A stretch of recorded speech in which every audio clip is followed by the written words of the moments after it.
called The Little Red Riding Hood.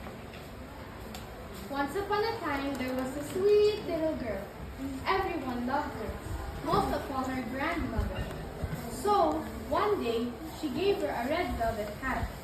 The girl always wore the hat, and since then she has been called Little Red Riding Hood. One day, her grandmother was ill, so Little Red Riding Hood went to bring her wine and biscuits that would surely make her feel better. Her mother told her not to go off the path and to be careful. She also had to be polite and say goodbye to grandmother. Little Red Riding Hood promised to do so and went on her way. Grandmother lived deep in the forest, more than half an hour's walk from the village. In the forest, Little Red Riding Hood encountered a wolf. She did not know he was dangerous, so she was not afraid at all. "Good morning, Little Red Riding Hood," the wolf said. "I'm going to bring Grandma wine and biscuits because she is sick," said Little Red Riding Hood. "Where does your grandmother live?" The wolf then asked. "Less than half an hour further into the forest, in the cottage under the 3 big oaks," said Little Red Riding Hood. The wolf,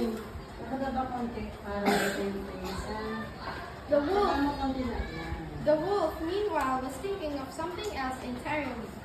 That Little Red Riding Hood was a nice tender morsel and would probably taste even better than the soft grandmother. If he was smart, he could eat them both.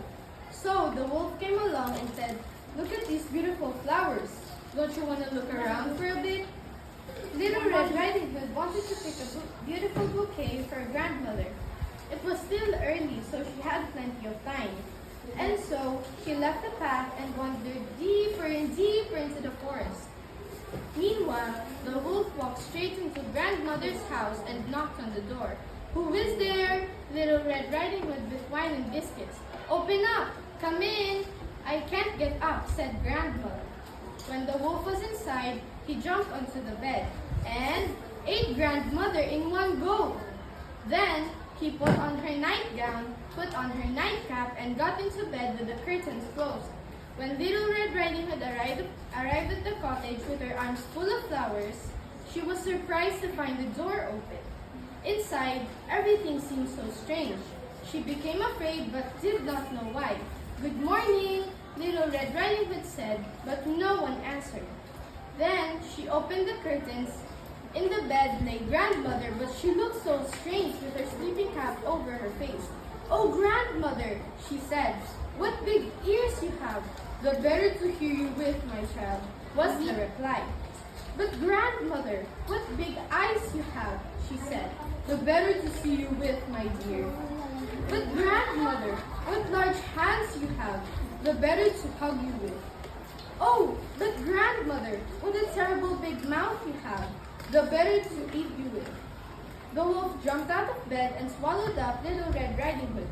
With his belly so full, he slept soundly and snored like a king. A hunter came by. He thought, "That old woman is snoring very loudly. I'll go and have a look." He saw the wolf and said, "So here you are, you old sinner. I've been looking for you for so long." He wanted to shoot the wolf with his rifle, but suddenly realized that the wolf might have eaten grandmother. Who knows, he might be able to save her. He cut open the belly of the sleeping wolf with a pair of scissors, and immediately saw a red cap. The girl jumped out and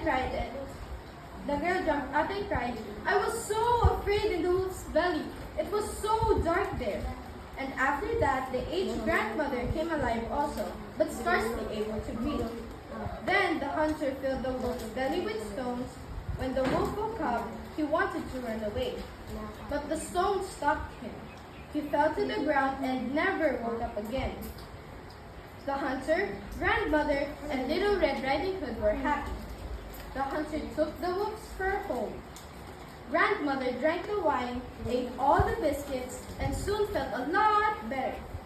And Little Red Riding Hood said to herself, "I will never leave the forest path again. For as long as I live, I will always listen to my mother."